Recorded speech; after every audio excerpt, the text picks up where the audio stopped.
Hello and welcome to episode 321 of Sutton and Back Family Style. I'm Jason. I'm Bill, and we'll start off with 1-1 of the finals. I mean, I could not, they played well. yeah. Um, I'm, I'd be lying if I said I wasn't surprised because it just looked like the way Denver played the other day. It looked like there was no way. Yeah. But the Heat seemed to. They weren't letting Jokic and Murray run that two-man screen game. Whatever they were doing when they adjusted with as Bam. we said all year long, Yeah. Spoelstra's a hell of a coach. He is. He's, the two-man game they were running with Bam and those pick and rolls look great. And, it's not Martin this series. It's other people. I mean, remember, I think during the Lakers series, during their run, it was well, they're getting the Lonnie Walker game. They're getting, this Austin Reeves out of nowhere. Not out of nowhere, but seemingly out of nowhere, right? Right. And it seemed like maybe they were the team of destiny, when all along, maybe it's been Miami. Who keeps having random guys step up constantly, Well, I'm still thinking it's Denver, but now I'm thinking maybe it's Denver in 6. Yeah. Well, game 3 is going to be, I mean, not that it's the finals. Every game is important, but I think if you're Denver, you got to really come out and show. I mean, they're all going to be all whited out in Miami. Say what you want about Miami fans, but they're going to be rabid for that first quarter at the very least, right? Yeah. And if they're there on time. If they're there on time, but I just I couldn't have. I mean, I would have bet money that it would have been 2-0, and then I thought Miami had a chance to win at least one in Miami, if not both. So now it's But again, like I said, I mean, it's Spoelstra's an incredible coach. Every player on that team knows what to do and knows how to do it. And like I said, when it's not Caleb Martin, who looked like a top 3 NBA forward last series, and now he looks better, like 9 points a game. Caleb Martin from the regular season, it's Strus or Gabe Vincent or whoever else they've got that just seems to step in and get the job done. Well, everybody said starting Kevin Love was the move, and they did, and it was the move. Yeah, it's kind of shocking that you would think that Kevin Love could step in and do that, but at this stage of his career. But I was impressed. He played well. He did. I mean, like I said, I think last week I said sweep or gentleman's sweep, and now that both those, I mean, obviously the sweep is completely off the board, but a gentleman's sweep seems unlikely for either team. I agree. I think it's off the table, but I just think that Jokic is just too good. Yeah, and they missed a lot. I mean, he only had 4 assists, which is his I think low of the season. Mm-hmm. But it wasn't due to bad passing on his part. No, they were missing more shots than they were before. Exactly. The other night they hit everything that they were throwing up. But watching all the post game interviews, I mean, both these teams have seemed completely confident and in control in all the in all their responses, and like I said, I'm very excited. For me, the bigger news of Game 1 was the halftime with Adam Silver. Just talking about the changes they made to the CBA. He made some important points that now with this be seemingly signed, it's labor peace through 2030. Which is a great place to be if you're the league, right?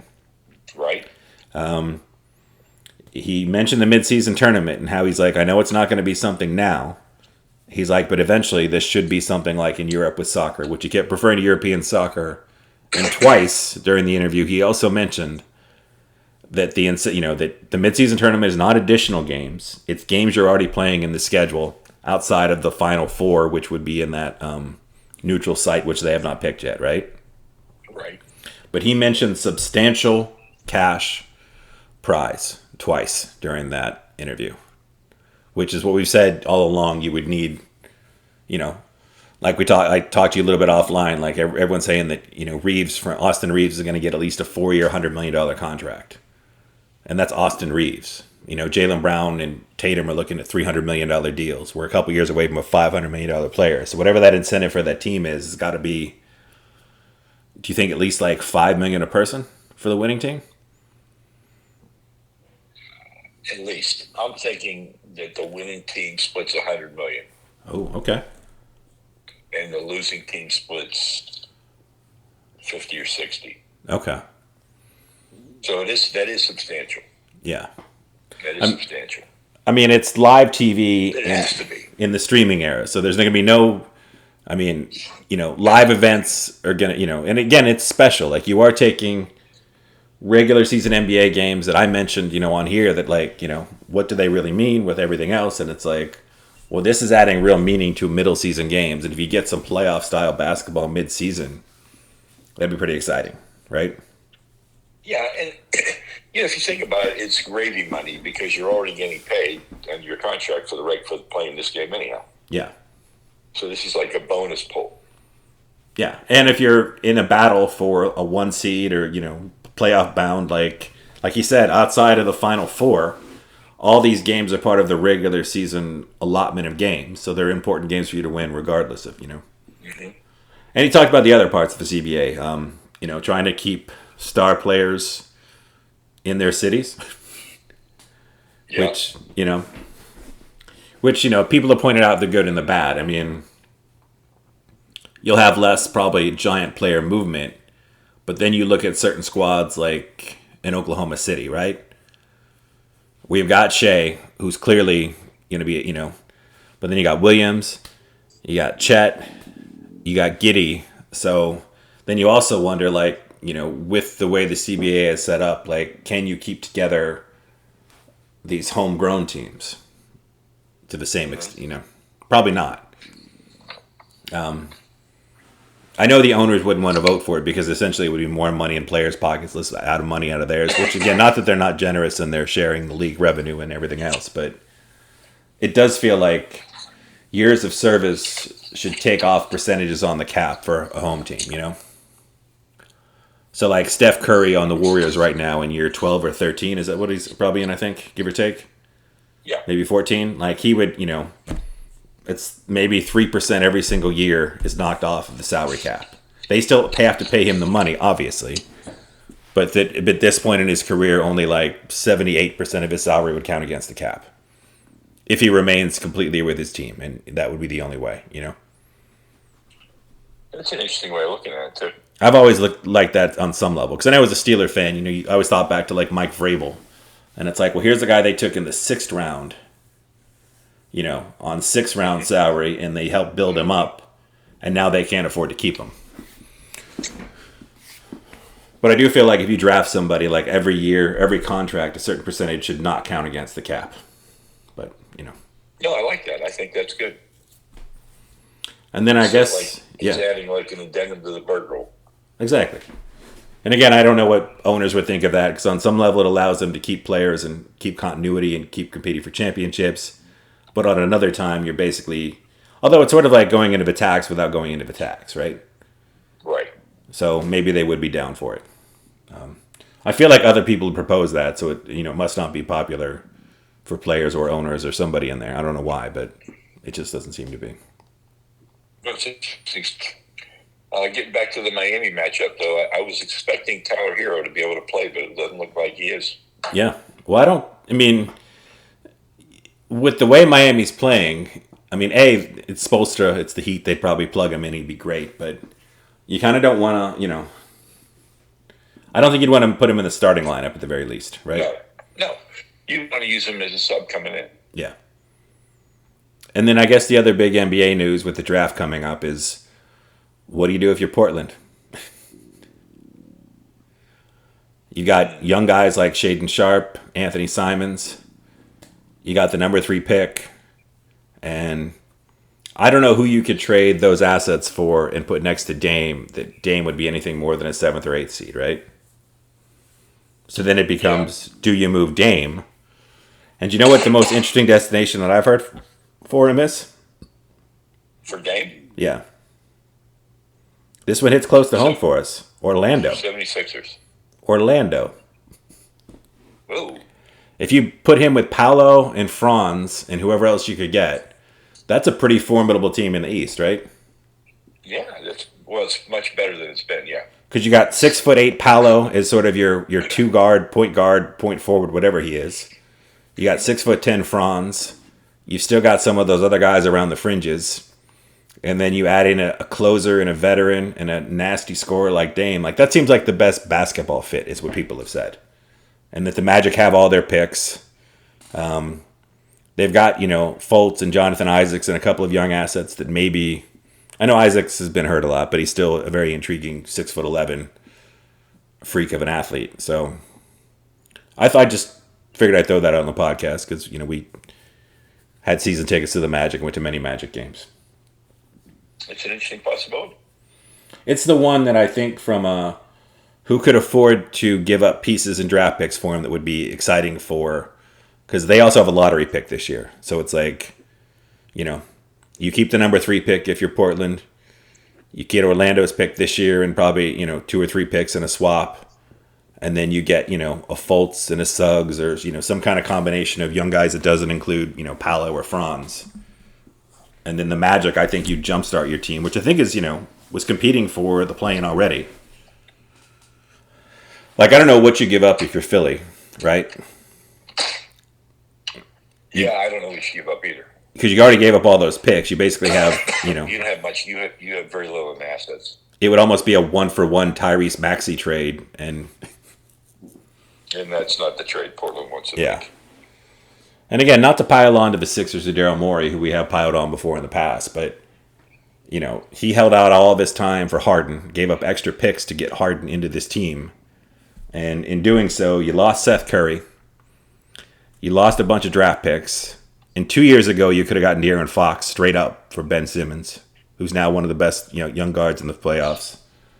There was talk of getting Sabonis. There was talk of getting Buddy Hield. There was talk of getting Halliburton. Like, it seems like, you had out for the 34-year-old James Harden, who maybe doesn't give a shit. And you could have gotten a lot more and had a lot more assets to play with right now. So, just throwing that out there. They're in that win now mode, so. Yeah, but I mean, you also have 12 years of Harden playoff basketball, which told you weren't going to win now. So, yeah. I don't really know. That's fun. I mean, I think this Miami-Denver matchup is more fun than I thought it was going to be. Yeah. Well, I mean, I think Miami is big, Jokic is obviously the analytic love community, and, he's been polarizing for whatever reason. And then I think the Heat are just a fun team with a lot of fun stories on them, right? Yeah. Yeah. And I think both coaches do a really, really good job. Yeah, they do. And like I said, I'm really excited to see the response from Game 3 from Denver on Wednesday. I think it's Game 3. Let's see. It was yesterday. Yeah. Yeah. I think it's Wednesday. I was surprised to see, because the Heat started out that game on that giant run, and we're up like 26-12 at one point. And you wouldn't think Denver would have let that happen on their home court, right? First quarter. I think they were just unexpected. Yeah. Because usually that's the run. Like, you don't go on those runs against Denver because you got Jokic, and the whole point of Jokic is he'll break those slumps up constantly. You'll figure it out. And I think, even though they came back and ended up leading like 50-36 at another point, I think that opening quarter was, you gave Miami life and you put yourself down where you had to play so hard to come back just to get back. I think that, that didn't help either. But who knows? We'll see where it takes them. Yeah. Well, let's move over to the NFL a little bit. Let's do it. We got some running backs out there that seem to like. Dalvin Cook seems like he would be a nice piece for somebody. Oh, without a doubt. Like the Dolphins. The Dolphins are very. I mean, they're so stacked with talent everywhere except for maybe quarterback, and we'll see.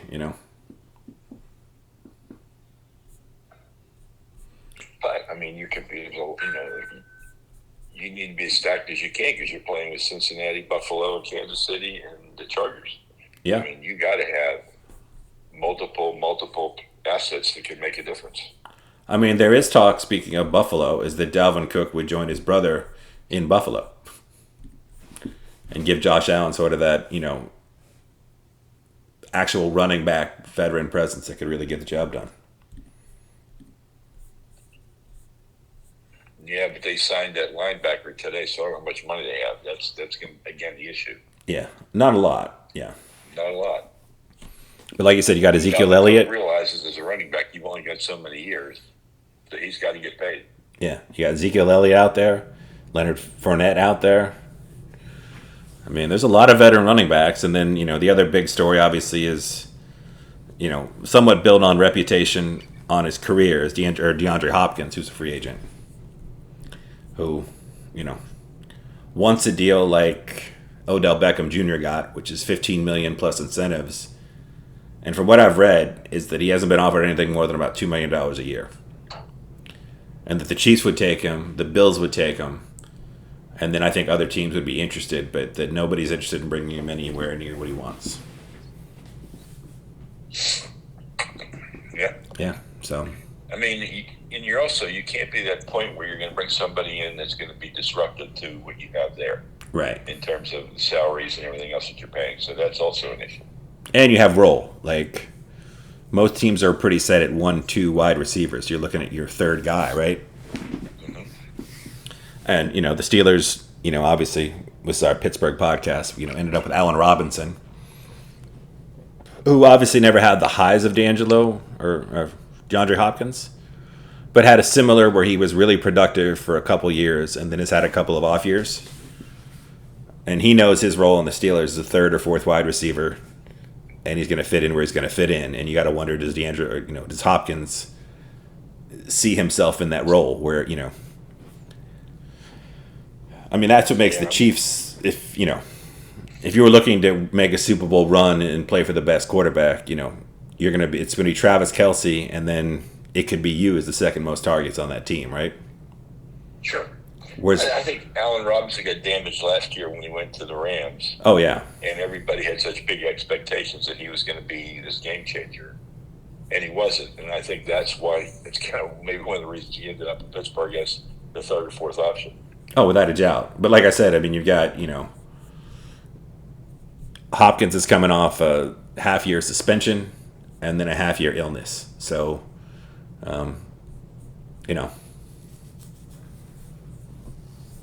Yeah. It's tough. I can't wait. As I told you offline, I'm in my Dynasty League. We have our Dynasty Draft tomorrow night. So I'm very, very excited for that. I'm ready for football. Well, who do you think will be the first player taken in your draft? I know you don't have the first pick, but who do you think the first player taken will be? Oh, well, I mean, essentially because, just so people at home understand, like, it's a dynasty draft. So you can keep your entire team. So it's basically the rookies is the people you're looking at. Bijan Robinson is far and away the first pick. And he's so far the first pick that, like, I sent a message to the guy that has the first pick because I have 2 first-round picks, 2 second-round picks, and 2 third-round picks this year. I offered him my draft for the number 1 overall pick, and he said no. Oh, Ricky Williams. Yeah. Well, I mean, anyone that follows a regular NFL football will also realize the same problem with fantasy football is there's very few, like, 25 touch-a-game running backs right now, right? Right. And Bijan Robinson was a top 10 draft pick, absolute stud in college, and they think he's going to be that. So if you have a chance to get that in a dynasty fantasy league, even if it's for 3 or 4 years, whatever the running back is, like, you got to jump on it, right? Yeah, for sure. Yeah, but I mean that's his value right now. Is that 2 first, the 5th and 6th pick in the draft, 2 second rounders and 2 third rounders all this year. And I mentioned I was like, and I've got a bunch. My team is called the Process 2.0, and I've had a very similar. I'll keep trading people for future draft picks to keep my fan base happy in my dynasty league, which is me, I guess. And I even offered a future first, and he was still not having it. Wow. And then the next pick presumably would be Gibbs, the running back that Detroit took, that everyone thought Detroit was crazy for taking, but he is a really good running back out of Alabama in that Detroit system. So And then after that, it's kind of a crapshoot. Because it's, do you really like Jackson Smith and Jigba that much? Or Jordan Addison or Quentin Williams? Do you want one of the tight ends? Do you want to roll the dice for one of the quarterbacks? And as I talked to you off air, I do want to roll the dice with Anthony Richardson. I'll take the 21-year-old, slightly faster Cam Newton clone and hope that he develops into something. Okay. As opposed to, another like Jordan Addison type wide receiver who might be good. Well, Gibbs was brought in to take the place essentially of what's his name, went to the Eagles. Yeah, because they got rid of Miles Sanders, and then they brought in, I can't remember his name. Yeah, but technically they lost. And I had it there in my head for when I started the conversation. Yeah, DeAndre Swift. Who was on your so fantasy. Excited about him in Philly. Yeah, and they lost Jamal Williams too to the Saints, so they lost their starting backfield, and they're rolling with a rookie. Which makes me think if Dan Campbell drafted him, he's probably got a little attitude to him too, right? Absolutely. Because Dan Campbell, we talk about heat culture on this podcast a lot. I feel like Dan Campbell is trying to definitely establish a certain sort of Lions culture, if you will. I really like the year he had last year, and everybody's picking them to win their division this year. I mean, it's hard to argue, right? No, because you took Aaron Rodgers out of the division. Yeah. And even with Aaron Rodgers, I mean, I think with what he does to them mentally, the way that team was, like, there was a good shot that the Lions, with what they're building, could be right there. Now, I know a lot of people did not like their draft at all, but they've got a lot of talent. They will get Jamison Williams back. So he's only got the 6-game gambling suspension for using FanDuel inside of a Lions facility, which, I guess they told you not to do that, and he did that. So, yeah. But he was the number 8 overall pick. Misses almost the entire rookie year with a knee injury. Looked like this is going to be his year, and he's starting the year with a 6-game gambling suspension. Let's hope he doesn't turn out to be the next Justin Blackman. I know. I was like, he's got to really, really come on when he gets back on the field. Because, yeah. Well, let's see what I want to add to this. I want to add, I've been watching the Women's College World Series. And Stanford started off today 2-0 against Oklahoma. And Oklahoma tied it up 2-2, and it went into 9 innings, 2 extra innings. And with 2 outs and 2 on, bases loaded, they had a pitch they walked the number 1 hitter who already hit a home run. And they decided they had to pitch to the number 2 hitter because they had walked the bases loaded. And she hit a double, knocked in 2 runs, and I'm assuming they won the game 4-2 because I wouldn't do the podcast. But again, close call for Goliath, but if Goliath knows Goliath's going to win, Goliath wins. Yeah. I mean, that's why it's a famous story, because it's rare that Goliath loses.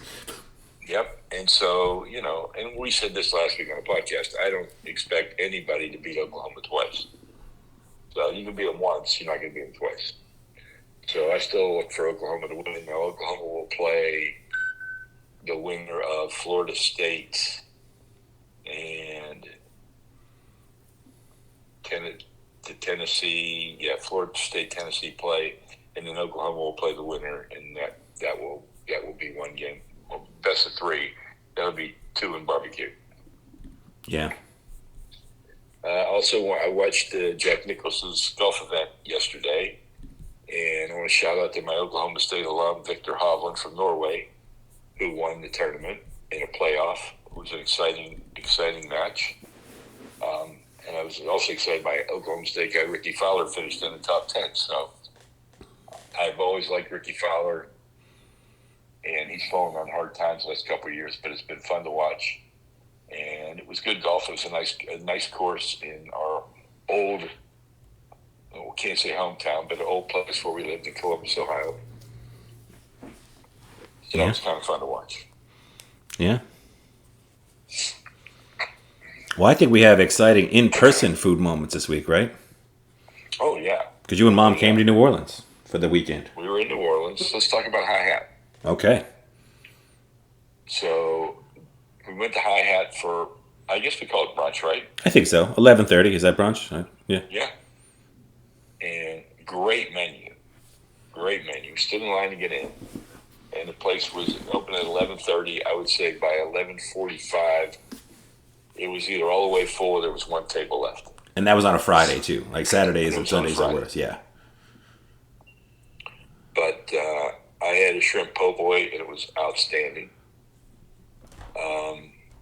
Mom had a bowl of gumbo, I think. Yeah. Yeah. And some kind of and a shrimp remoulade salad. And Yeah. loved that. I had What did because Maria have that day? what did Maria have? No, I can't even remember. She had some sort of New Orleans-y sort of food. Yeah, but I mean, when you go to Hi Hat, it's very local. The owner is usually the one that opens the doors and starts seating people, and he's walking around making sure everything's going good. So that's always a nice sign, I think, of a restaurant, right? Yeah. And they have an open kitchen that you can look into, which again I think is always I find comforting as a diner in restaurants. Yeah. You're not afraid to let me look in there and see what's going on. I thought they had a nice, diverse menu without being over the top. Yeah. That you could always find something to eat there. Oh yeah. Fresh cut fries, which are always well received by me. And secretly one of the best burgers in New Orleans. Just throwing that out there. Yeah, it's a really nice burger you had. Yeah, and it's not a smash burger. It's a big, thick, it is a griddle burger, but it's really, really good. And then they have usually like 4 or 5 daily specials every day too. You go in there. I don't remember what they were this week, but No. if you are in the New Orleans area, Hi Hat's a very cool local spot. And that whole street, Ferret, is a really nice place to be too. Yep. Definitely recommend that. We had a dinner at Brightson's. Yeah. I know it's not Brightson's anymore, it's Brightson's. Yeah. Which is what I've been told is the Riverbend area of New Orleans. Outside Yeah. the Camellia Grove. Out by the What's- levee. It's close to Uptown too. Like it's borderline between those two. Yep. And again, it was a great meal. Everybody had broiled Gulffish, except for Jason, and Jason had chocolate cake. Yes, that's right. I had chocolate cake for dinner. In my defense, Chocolate cake. my normal diet is I eat breakfast and lunch, and I usually stop eating, and then I just fast till the next breakfast. Which I know a lot of people eat lunch and dinner. I just do it the different because the way my stomach works, I'm just really hungry in the And I morning. usually do the same way you do. I do breakfast, and then we do dinner, which is a lunch dinner, like somewhere between 3 and 5. Yeah, and then I had we had was it Hi Hat we had at that day? Yeah, we had Hi Hat that day. So I was pretty full, and I was like, you know what? I'm I was like, pretty full too.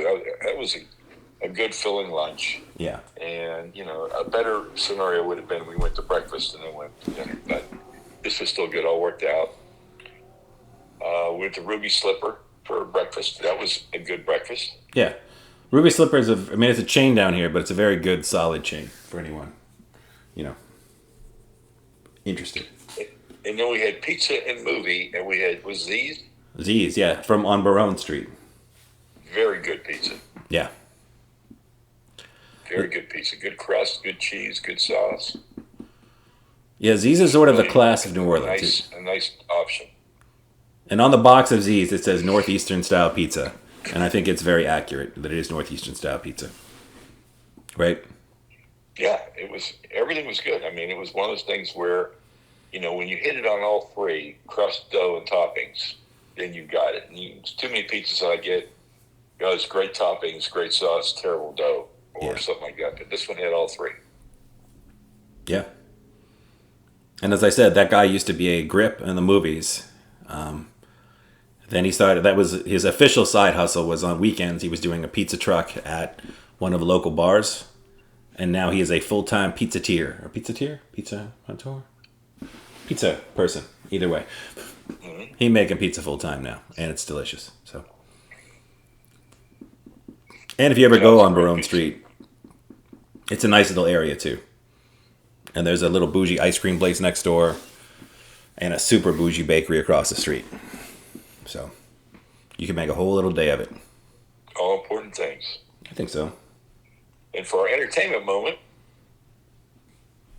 we watched Renfield, the film Jason worked on. Yeah. And I thought it was entertaining, right? I mean, I had seen it before, but, It was entertaining. Nicolas Cage was Nicolas Cage. Yeah. but a fully invested Nicolas Cage, which isn't always the case with him. Yes. But when he's really into a role, I mean, you're going to get all the things that make Nicolas Cage, which, like the Community episode when Abed was trying to figure out is he good or bad, that'll drive you nuts. If you enjoy him, you'll enjoy this performance because it's full-on Cage. If you don't like him, you'll probably not like the performance because it's full-on Cage. But it is a full-on dedicated Nicolas Cage. And who was the lead actor who played Renfield? Oh my God, why am I blanking now? I always talk about him as one of my favorite celebrities I've met. And I always forget his name. Why can't I think of it right now? He's on The Great, as well as other shows. And I'm frantically searching IMDb currently. Well, he was absolutely outstanding. Yeah, it's a perfect role for him. Nicholas Hoult. Okay, Nicholas Hoult. He was very, very good. He was excellent, yes. And Awkwafina was also very good. Yeah. And I thought, Ben Schwartz, who plays Teddy Lobo, I thought he was good for that part, too. As sort of the sniveling, underperforming son of, it's got a lot of blood and a lot of gore. It's very silly, right? Yeah. It's cartoonish blood, like Tarantino in Kill Bill level of, it's gory, but it's, cartoonishly goofy gory.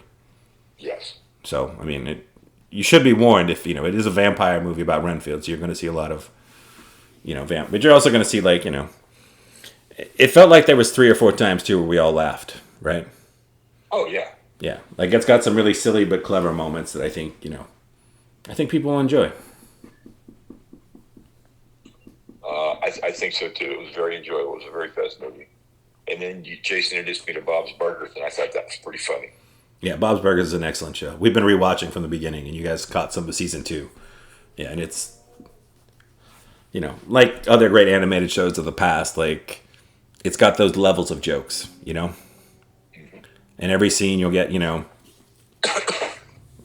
probably something physical and goofy. You'll get something, corny and dad jokey, and then you'll get some really clever stuff that, isn't for everybody. You'll have to have a certain frame of reference each time, but just like The Simpsons with their math jokes and physics jokes and stuff that slips in along with nut crotch punches that makes a nice overall comedy experience. Well, my other entertainment moment was the grand finale of Ted Lasso. Okay. And some people were disappointed because they knew it was going to happen, but you knew it was going to happen. Yeah. I mean, if you think you didn't know what was happening, you weren't paying attention to the show and what the show was about. But really well done. Left it open if there's going to be a sequel without Ted. They did a big enough job they could let that there, and it might work. I don't know if it will or not. If it's done, I'm happy that it's done. And at some point in time, I'll probably go back and watch it over again because it was that enjoyable. But it was very well done, great acting, great writers. And again, I can't say enough about the writing and the character development, which is what it was all about. And here's an audience assignment, if you will. Tell us why we should watch Succession, which also ended this weekend. Did you see Stephen King's quote about Succession, Dad? No, I did not. Someone wrote an article, Succession, Why Did We Care? And Stephen King wrote, most of us didn't, and left it at that. I've heard some people put it on the pantheon of great shows. They're mentioning it along the lines of Mad Men and Sopranos and The Wire, which is incredibly high praise, right? Yeah. And then other people have Stephen King's thing where they were like, nobody cares. It's rare, I think, that a show is that you're getting those sorts of public opinions on its finale or when it's ending, right? Yeah. You either get all the people. I people. haven't watched it, and you haven't watched it either, right? I have not. I haven't been opposed to it. It just, I just haven't been in the mood to watch, I guess, rich white people problems. I don't know. I got that. No, I haven't watched it, so I have no idea what I'm missing or not missing. I just know that all the buzz and all the hype seem like, it may be something I should give a shout out to. Yeah. Try it out. I got the sense, and like I said, maybe our audience can, let us know through emails or tweets or Instagram, whatever messages, is that the world, or especially HBO and a number of critics, wanted it to be a zeitgeist show really, really badly. And I think the quality was there, but I just don't think, I think like Stephen King probably, in his, which is sort of, I didn't realize it was that sassy, but that it never reached that. Because like I said, I work in TV and film, and I've heard, I'm around people that live, breathe, and, die with movies and film and TV. I never heard a single on, whether it was Your Honor, Renfield, you go, all the things I've worked on, like, I've never heard a single conversation from producers all the way down about Succession. I've heard lots of Marvel stuff and Thrones and all this other stuff. So it's one of those where, I feel like there was a certain loud group that was like, this is the show. And everybody else was sort of Stephen King being like, eh. Yeah. Well, the reason I could try it is somebody told me that they thought I would have been, that the guy, the older dude is kind of like me. So I said, well, I'll watch that then. And for those of you who don't know, it's Brian somebody. He is Ba-da-ba-ba-ba, the guy, the McDonald's voice, if you want to know who he is. Oh. I'm sure that's something I want to hang my hat on. I know. I didn't mean to insult his career. He's done a lot of really good work. He's a good actor. It's just, but that's what, like, he's done that, like, like I think we talked about before. Like, I feel like with Hulu, if you have Hulu with ads, you're only going to get like 3 ads because they're going to try to drive you insane with the ads till you're like, I can't take this anymore. Right. And we get the Real, which is selling designer fashions for cheap, and we get McDonald's commercials where he's the voice. I don't know if I could take that. Yeah. So by the time we talk to you next time, we'll be at least game 5, right? We got Wednesday. It will be at least game 5. Yeah. It will be still going on, in my estimate. Yeah. And we may have had some NBA trades.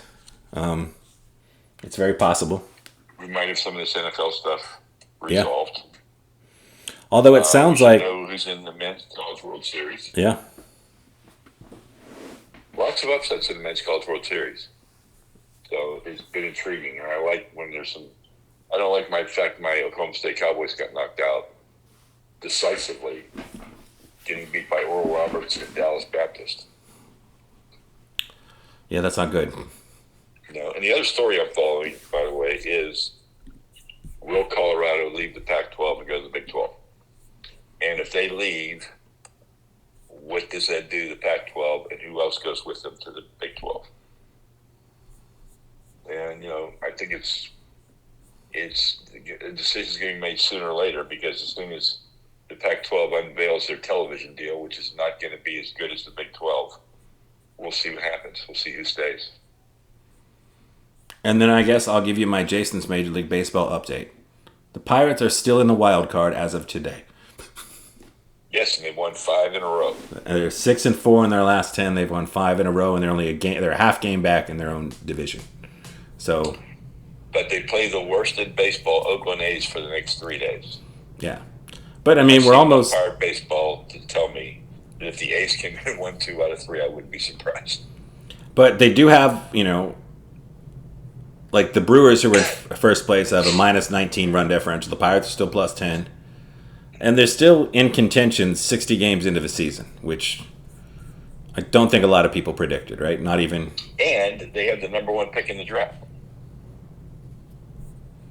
And the number 1 pick in the draft. Phenom from LSU that I'm going to have to watch over the next couple of days. Okay. Well, yeah, that's exciting. So, again, tell us why we should watch Succession. Enjoy your basketball. Enjoy basketball. And if you guys have things you'd like to talk about, let us know. Maybe we'll put you on the show, or tell us what you want to talk about, because, we got, after the draft up until football season starts, we go into a little bit of a lull. So, help us out a little bit. I am reading a book right now by the ex-FBI director, Comey. And I think it's really good so far, but I'm not. If I decide it's worth a recommendation, I should have it done by the next show, and I'll talk about it. Well, I read 100 pages of Gillian Flynn's, A Flicker in the Dark. I forget who wrote that book, but it's really good so far, because I had jury duty this morning, so I had like an hour to read. and I'll report on that All right. next week. All right, so until next Well, week. everyone, have a great week. Don't miss this series between the Heat and the Nuggets. I think it's worthwhile. I think it's definitely worth watching. Indeed.